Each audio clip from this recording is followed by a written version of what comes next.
దేవాది దేవునికి మహిమ కలుగును గాక అని చెప్పి ఈ వాక్య భాగం లోపల వెళ్దాం.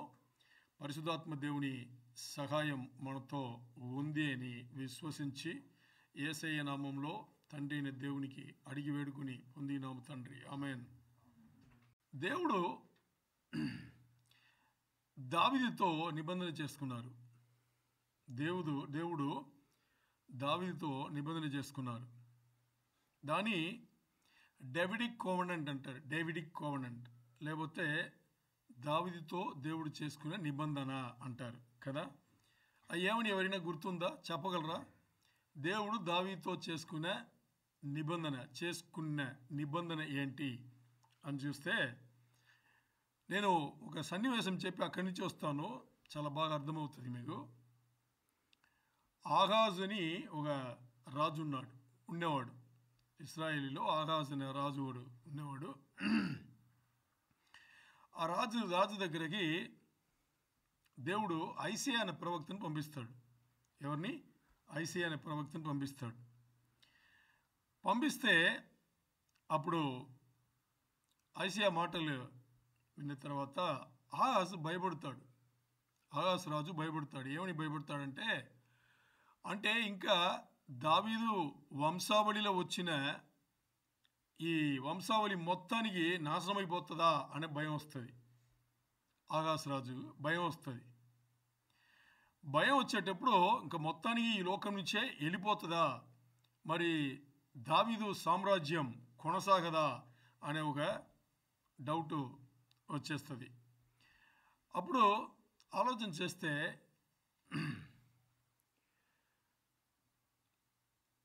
దావీదుకు దేవుడు వాగ్దానం ఇచ్చి ఉన్నారు. ఏమని?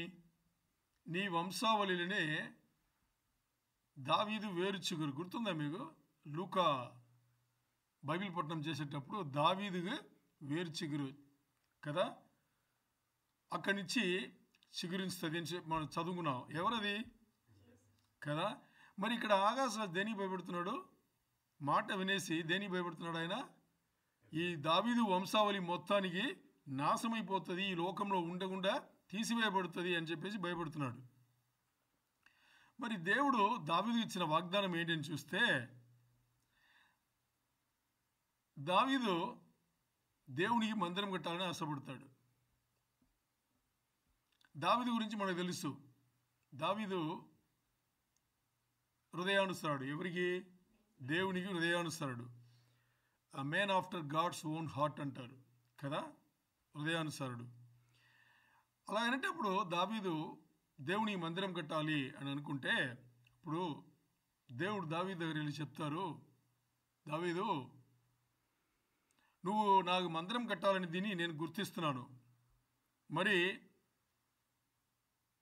నువ్వు కట్టడానికి నేను అనుమతించాను, ఎందుకంటే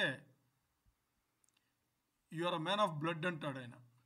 అంటే నీ చేతులు రక్తపోలైంది, అందుకని నీ చేతులతో నేను మందిరం కట్టుకోను, నువ్వు కట్టావు అని చెప్పేస్తాడు. మరి నేను నువ్వు ప్రేమిస్తున్నా, దేవుడు చెప్తున్నారు దావీదును, నేను నిన్ను ప్రేమిస్తున్నాను అని చెప్పేసి దావీదుకి వాగ్దానం ఇస్తారు. ఈ దావీదుకి ఇచ్చిన వాగ్దానం ఏంటంటే, దీని ఇంగ్లీష్లో యూనిలేటరల్ కోవెనెంట్ అంటారు. ఏమంటారు? యూనిలేటరల్ కోవెనెంట్ అంటే ఒకవైపు నుంచి వేసుకునే నిబంధన.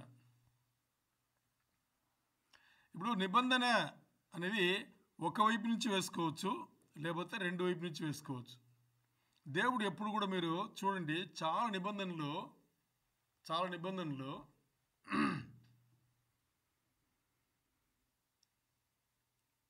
మీరేం చేయాల్సిన అవసరం లేదు, ఇదే జరుగుతుంది అని చెప్పేసి నిబంధన వేసుకుంటారు. మరి కొన్ని నిబంధనలు చూస్తే మీకు ఇది జరగాలంటే మీరు ఇది చెయ్యాలి అని చేసి ఉంటారు. మీకు ఇది జరగాలంటే మీరు దీన్ని చెయ్యాలి అని చెప్తే అది రెండు వైపు ఉండే నిబంధన. అంటే దేవుడు ఏదో ఒకటి చేయాలంటే ఎవరైతే తీసుకోబోతున్నారో వాళ్ళు ఏం చేయాలి? వాళ్ళు కూడా కొన్ని పనులు చేయాలి.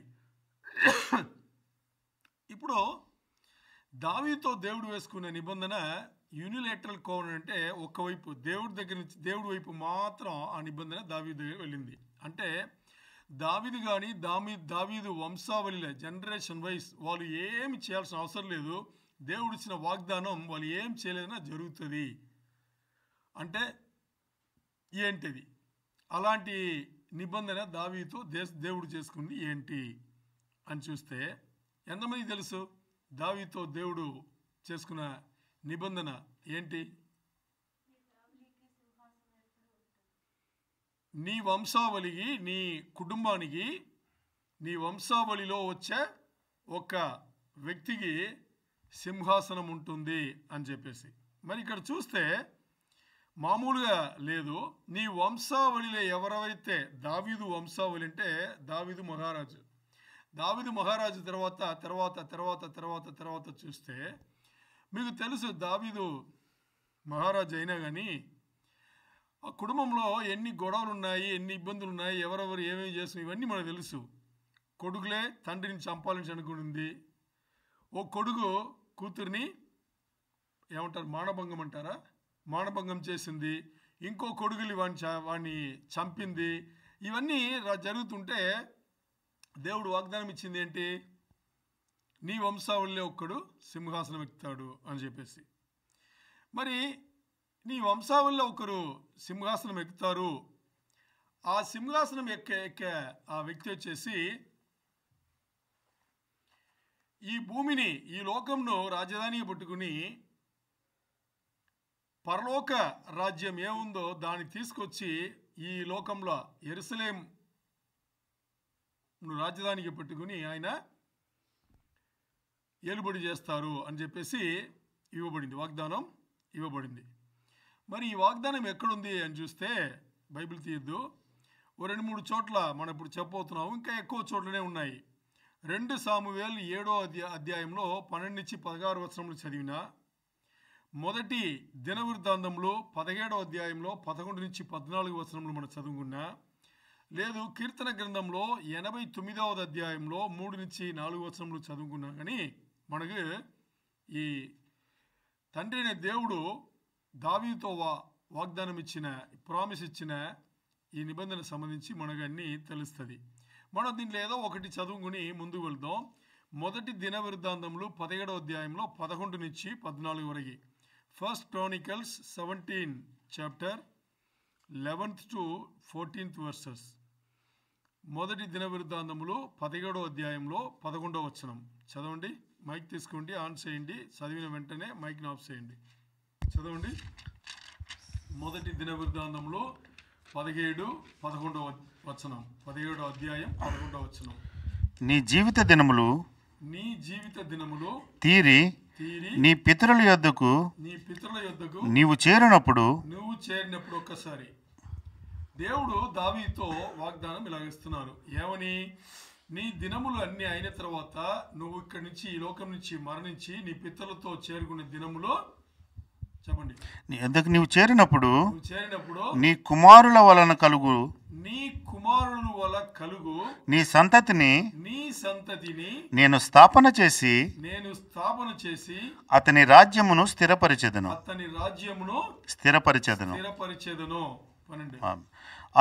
అతడు నాకు ఒక మందిరము కట్టించును. అతని సింహాసనమును నేను నిత్య స్థాపన చేసేదను. కొంచెం ఉండండి. ఇక్కడ చూడండి 11వ వచనం ఏం చెప్తుంది? దేవుడు మాట్లాడుతున్నారు. దావీదు, నువ్వు ఈ లోకంలో నీ వయసు అన్నీ అయిపోయిన తర్వాత, నువ్వు మరణించిన తర్వాత నువ్వేం చేస్తావు? నీ పితరులతో చేరుకునేటప్పుడు నీ కుమారులు వంశావళిలే, నీ కుమారుడిని చెప్పలా, ఏమని చెప్పింది? నీ కుమారుల వంశావళిలో అని ఉంది. నీ కుమారుడు అని చెప్పలేదు కదా, కుమారుల వంశావళిలో చెప్పండి వచ్చే రాజ్యమును నేను స్థిరపరిచేదను అని చెప్తున్నాడు. 12వ వచనం చూస్తే చాలా, అంటే 12వ వచనం వచ్చేసి మనకు ఎలా ఉంటుందంటే కొంచెం కన్ఫ్యూజ్ అవుతారు. ఎందుకు కన్ఫ్యూజ్ అవుతారంటే అందరూ ఏమనుకుంటారు? సొలొమోన్ అనుకుంటారు. ఎందుకంటే సొలొమోనే రాజుగా వచ్చాడు కాబట్టి సొలొమోన్ అనుకుంటారు. కన్ఫ్యూజ్ అవడానికి ఛాన్స్ ఉంది అక్కడ. మరి అది సొలొమోన్ కాదు. ఎందుకు సొలొమోన్ కాదంటే చూద్దాం. 12వ వచనం చదవండి. అతడు నాకు ఒక మందిరమును కట్టించును. మందిరం కట్టింది ఎవరు? సొలొమోన్. సొలొమోనే కదా. మరి ఇప్పుడు నేనేం చెప్పాను? కాదన్నారు. కాదంటున్నాను. ఎందుకు కాదంటున్నాను అంటే ఆ 12వ వచనంలో చివరి భాగం చూడండి, చదవండి. అతని సింహాసనమును నేను నిత్య స్థాపన చేసేదను. అతని సింహాసనమును నేను నిత్య స్థాపన నిత్య చేసేదను. స్థాపనము చేసేదను అంటే సొలొమోను ఇంకా ఉన్నాడా? నిత్య స్థాపనం అంటే ఏంటి? ఫర్ ఎవర్, ఎల్లప్పుడూ ఆయన్నే సింహాసనం కూర్చోవాలి. ఇప్పుడు ఉన్నాడు సొలొమోన్? లేదు. అందుకని ఇది సొలొమోన్ కాదని తేలింది. ఇంకా 13 వెళ్దాం, ఇంకా బాగా తేలుతుంది. చెప్పండి. నేను అతనికి తండ్రినై ఉండును, నేను అతనికి తండ్రి అయి ఉండును, అతడు నాకు కుమారుడై ఉండును. ఇది బాగా ఫెమిలియర్ అయిన వచనం మనది. నేను అతనికి తండ్రి అయి ఉంటాను, అతను నాకు కొడుకై ఉంటాడు అని తండ్రి అనే దేవుడు చెప్తే ఎవరి గురించి చెప్పింటారు కదా? ఇంకా చదవండి. నీకంటే ముందుగా ఉన్నవానికి నా కృపను నేను చూపక మానినట్లు. ఆపండి. ఎవరిది? యేసయ్య.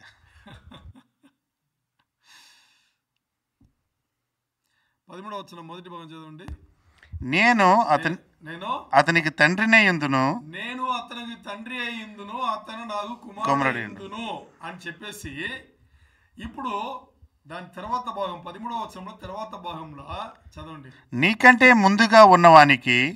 దేవుడు ఎవరితో మాట్లాడుతున్నారు? హలో చెప్పండి బాబు, నాకు స్ట్రెంత్ లేదు గట్టి అరవడానికి ఈరోజు. దావీదుతో మాట్లాడితే నీకన్నా ముందున్నవాడంటే ఎవరు? సౌలు. నీకన్నా ముందున్నవాడిని రాజ్యం తీసేసాను అంటున్నాడు కదా దేవుడు. సౌలు రాజ్యం తీసింది ఎవరు? దేవుడే కదా. చదవండి 2వ భాగం 13వ వచనంలో. నీకంటే ముందుగా ఉన్నవానికి నా కృపను నేను చూపగా మానినట్లు అతనికి నేను నా కృపను చూపక మానను. ఆమేన్. దావీదు నీ ముందు రాజ్యమేలిన పరిపాలించిన సౌలు రాజుకు నేను కృపను చూపించలేదు, నేను మానేశాను. ఎందుకంటే సౌలు రాజు నేను చెప్పిన మాట వినలేదు కాబట్టి. మరి ఇప్పుడు నీ తర్వాత నీ కుమారుల వంశావళిలో వచ్చే ఒక వ్యక్తి ఉన్నాడే, ఆయన నేను ఎప్పుడు మానను, నా కృపను ఎప్పుడు మానను. 14. నా మందిరమును నా రాజ్యమందును నేను నిత్యము అతనిని స్థిరపరిచేదను.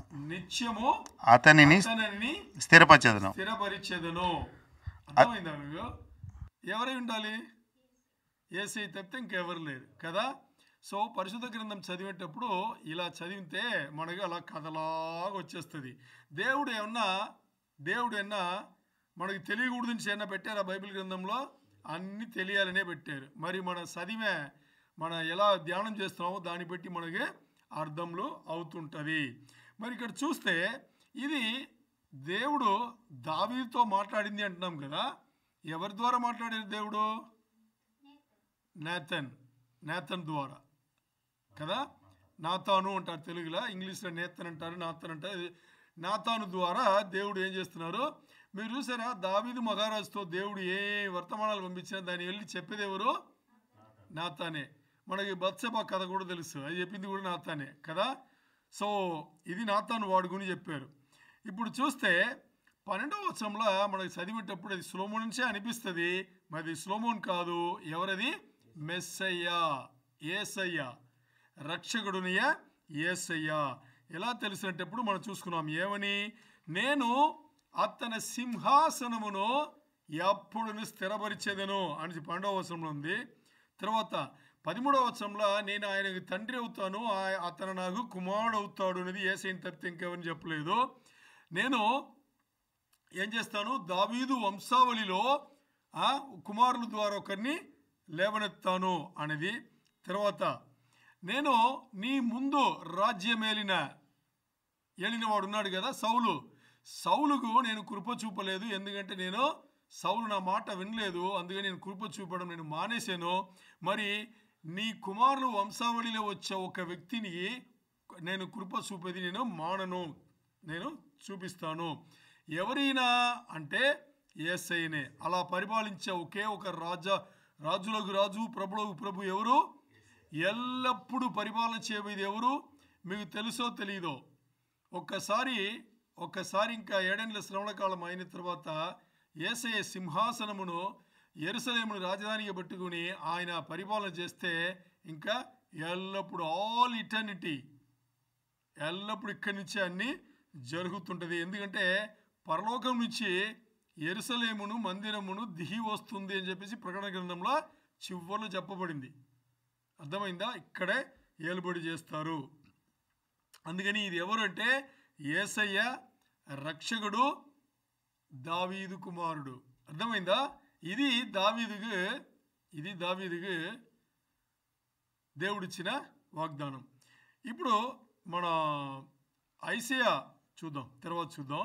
దీని లూకా సువార్తలో లూకా ఒక్క వచనంలో 2 వచనములు చెప్పింటారు, చక్కగా చెప్పింటారు. లూకా 1 మొదటి అధ్యాయంలో 32-33. లూకా 1వ అధ్యాయం 32-33. ఆయన గొప్పవాడై, బాగా వినండి, ఆయన గొప్పవాడై ఎవరు చూద్దాం. ఆయన గొప్పవాడై సర్వోన్నతిని కుమారుడు అనబడును. సర్వోన్నతిని కుమారుడు అనబడేను. సర్వోన్నతుడు అంటే ఎవరు? తండ్రి అయిన దేవుడు సర్వోన్నతుడు, ఆయనకు కుమారుడు అనబడేను. ఇంకా ప్రభువైన దేవుడు ఆయన తండ్రి అయిన దావీదు సింహాసనమును ఆయనకిచ్చును. ఎవరికిచ్చును? యేసయ్య. చూసారా?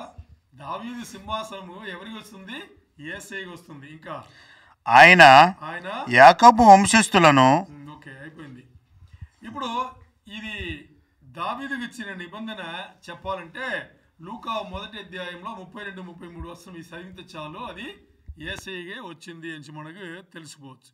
ఇప్పుడు మన ఆగాసు రాజు అని మాట్లాడుకున్నాం కదా, ఇది ఐసయ్య 7వ అధ్యాయంలో ఉంది. ఈ ఐసయ్య 7వ అధ్యాయం మరి వెళ్దాం. ఐసయ్య 7:10, 11, 12 మూడు వచనం చదవండి.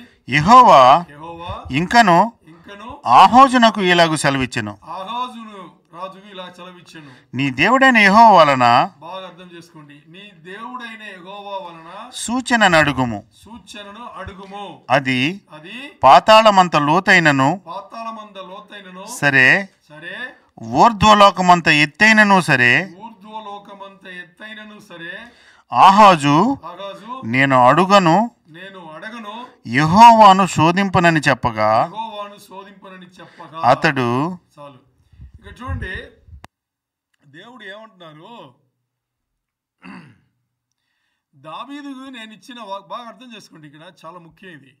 దావీదుకు దేవుడిచ్చిన వాగ్దానం ఉందే, అది తొలగిపోతుందో ఏమో అని భయపడుతున్నాడు ఆగాసురాజు. ఇదే కదా ముందు మాట్లాడుకున్నాము, ఇక్కడి నుంచే కదా మొదలుపెట్టాము. అలా భయపడుతుంటే అప్పుడు దేవుడు ఏం చెప్తున్నారు ఆగాసు నువ్వు భయపడొద్దు, ఇది దావీదు వంశావళి కొనసాగుతుంది. దావీదుకు నేను ఇచ్చిన వాగ్దానం వచ్చేసి అది ఎన్నడూ మారదు. దానికి నా దగ్గరే నువ్వేమన్నా సూచన అడుగు. ఈ సూచన కొండంత ఎంత పెద్ద సూచన అడిగినా నేను చేస్తాను, లేదు లోయలో ఎంత లోతైన స్థలంలో నువ్వు సూచన అడిగినా నేను చేస్తాను అని చెప్పేసి దేవుడు చెప్తే ఆగాజు ఏమంటున్నాడు, నాకు సూచన వద్దనేస్తాడు. ఎందుకు సూచన వద్దనేస్తాడంటే దేవుణ్ణి శోధింపకూడదు అనేది యూదుల సంస్కృతి అన్నమాట. అర్థమైందా? అది మనం అనుకోవాలి యాక్చువల్గా. మరి ఆగాజు రాజు దాని మనసు పట్టుకుని చెప్పలా. ఆగాజు రాజు వచ్చి దుర్మార్గుడు. ఎవరు? ఆగాజు రాజు దుర్మార్గుడు. అందుకని ఈడేం చేస్తున్నాడంటే దేవుడు సూచన చూపి అదన్నీ జరిగిపోతే మరి దేవుడు చెప్పినట్టుగా జరుగుతుంది కదా అని చెప్పేసి నేను నా సొంత దారిలో నేను చేసుకుంటానని చెప్పేసి సూచన దేవుడి దగ్గర అడుగుడు. మరి దేవుడు ఏం చెప్తారంటే నువ్వు అడగపోయినా నేను చూపిస్తా. ఏంటి? నువ్వు అడగపోయినా నేను చూపిస్తా. ఎందుకంటే ఈ జనాలు నమ్మాలి. నువ్వు ఒకటి కాదు కదా, నేను వాగ్దానం ఇచ్చింది ఎవరికి? దావీదు వంశావళిలో, దావీదు కుమారుల వంశావళిలో వచ్చే ఒక వ్యక్తిని నేనేం చేస్తాను, లేవనెత్తి దావీదు సింహాసనంలో అతనికి ఇస్తాను అని చెప్పేసి దేవుడు వాగ్దానం చేస్తే వీడొచ్చి మధ్యలో సూచన అడుగు అంటే దేవుడు ఎందుకు సూచన అడగమన్నాడంటే వాడు నమ్మాలని. ఎవరు? ఆకాశరాజు సూచన చూస్తే వీడు అడిగిన సూచన జరిగితే నమ్మాలి కదా. అందుకని ఏం చేశాడంటే దేవుడు ఏం చేశాడంటే నువ్వు సూచన అడుగు, అది ఎంత ఎత్తైనా నువ్వు అడుగు. అంటే ఆకాశం ఉంది కదా, దాన్ని అలాగ చాపలాగా చుట్టి నీ చేతికి ఇవ్వాలని నేను ఇస్తా. లేదు సముద్రంలో నీళ్ళు లోపల బండలు ఉన్నాయి కదా, బండను బాగా ముక్కలుగా చేసి దాన్ని పౌడర్ చేసి ఇవ్వాలని చెప్పి నేను ఇస్తా. నీ అన్నీ చూపిస్తా, నువ్వు ఏమన్నా అడుగు, నేను సూచన చూపిస్తాను. దేనికోసం చెప్పారంటే అతను నమ్మాలని. మరి అతను నేను చెయ్యను అని చెప్తే నువ్వు చేయకపోయినా పర్లేదు నేను చూపిస్తాను చెప్పేసి దేవుడు ఏం చేశారు? ఆ సూచన చూపించారు. అది మీరు చూస్తే ఆ సూచన ఏంటని చూస్తే, సూచన తెలుసా మీకు ఏంటని? తెలుసా? ఆ సూచన ఏంటంటే ఇప్పుడు చదువుకున్నాం కదా 12వ వచనం వరకు, దాని తర్వాత చదివితే ఉంటుంది. చదవద్దు ఇప్పుడు, దాని తర్వాత ఉంటుంది.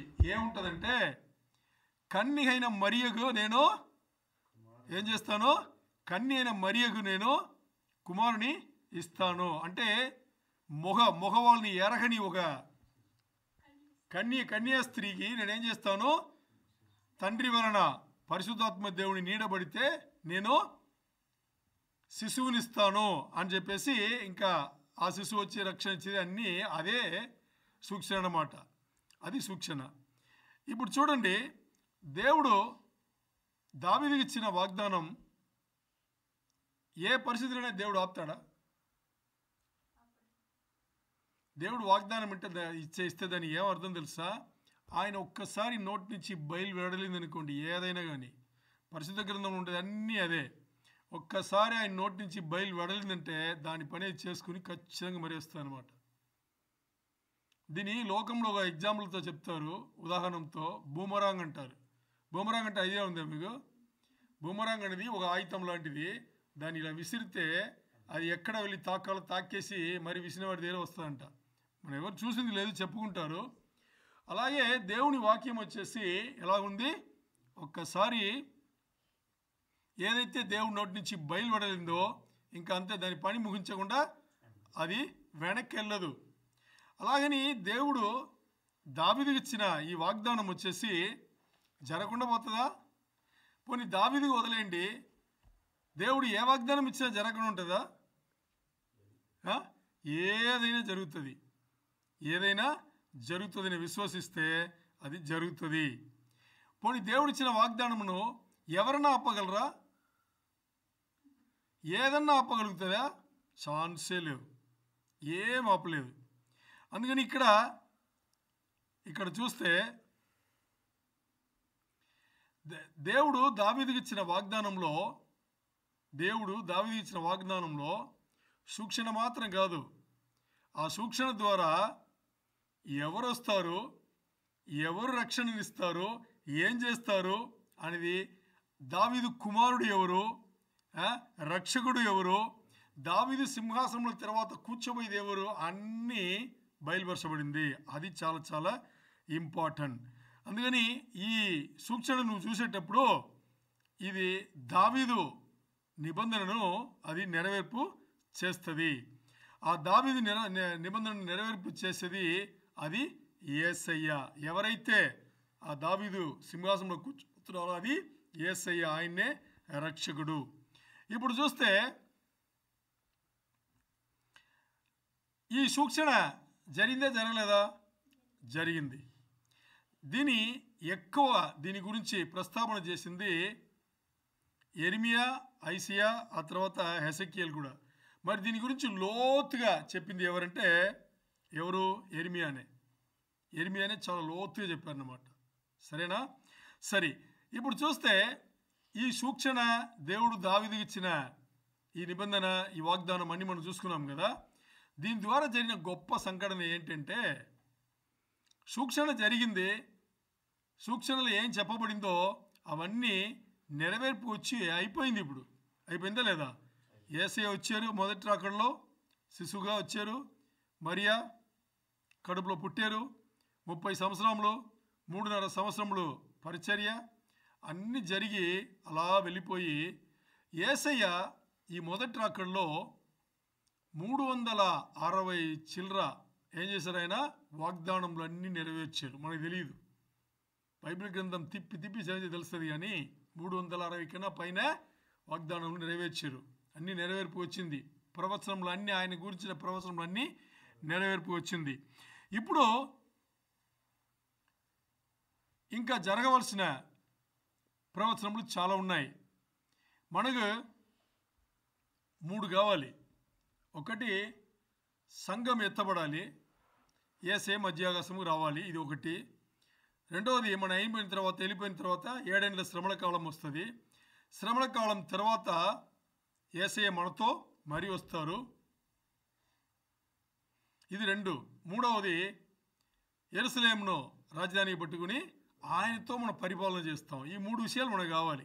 ఇంకా దీంట్లో చూస్తే ప్రకటన గ్రంథంలో చాలా లోతుగా వెళ్తుంటుంది. బట్ ఈ మూడు అంశంలో చాలా ముఖ్యమైన అంశములు. అర్థమైందా మీకు? ఓకే, ఇప్పుడు చూస్తే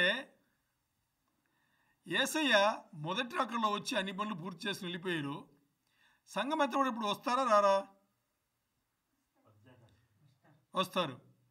మొదటి రాకడ జరుగుతుంది అని చెప్పేసి, యేసయ్య శిశువు వస్తారు, కన్యాస్త్రీ పుడతారు, ఇలా అన్నీ జరుగుతుంది అని చెప్పేసి బైబిల్లో ప్రవచనం ఉంది. అది జరిగింది. మరి అది జరిగితే ఇప్పుడు ఇంకోసారి ప్రవచనం చేసిన మధ్యాకాశం యేసయ్య వచ్చి సంఘంని తీసుకెళ్ళేది, వధువుని తీసుకెళ్ళేది జరుగుతుందా జరగదా? జరుగుతాయి. 7 ఏళ్ల శ్రమల కాలం అయిన తర్వాత రారాజు వస్తాడా రారా? యేసయ్య వస్తారు. వచ్చేటప్పుడు ఆయనతో పాటు మనం వస్తామా రామా? వస్తాం. యెరూషలేమును రాజధానికి పట్టుకుని ఆయన ఏలుబడి చేస్తే 1000 ఏళ్ల పరిపాలన చెప్పాం కదా. మనం ఆయనతో ఉంటామా ఉండమా? ఏలుబడి చేస్తామా చేయమా? చేస్తాం. ఇవన్నీ చేయాలంటే మనం ఏం చేయాలి? ఆయనతో ఉండాలి. ఉన్నామా? అది ఇంత విన్నాం కదా.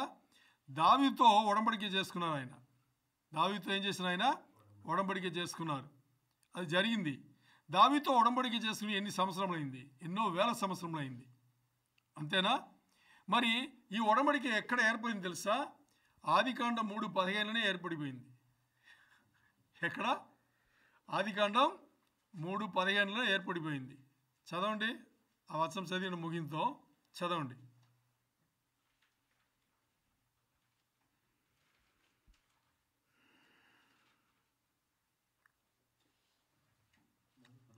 ఆదికాండం 3:15.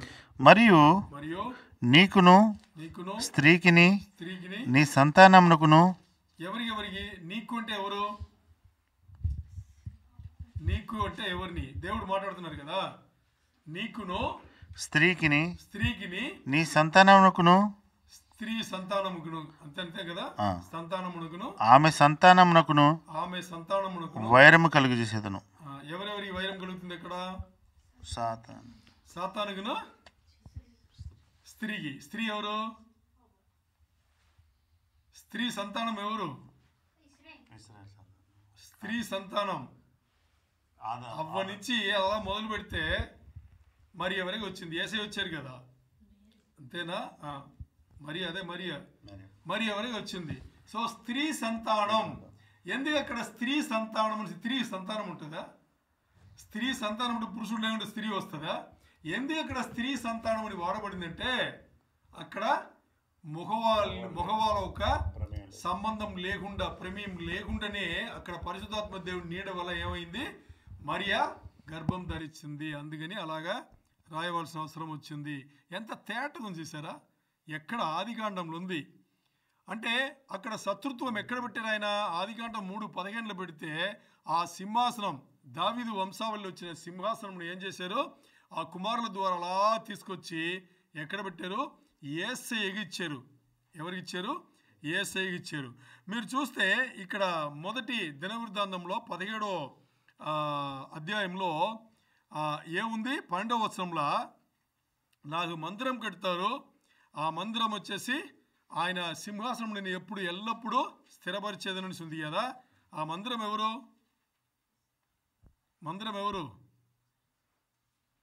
చెప్పండి. మందిరం ఎవరు? సొలొమోను కట్టిన మందిరమా? సంఘం. అర్థమైందా మీకు? యేసయ్య దేని మూలరాయి?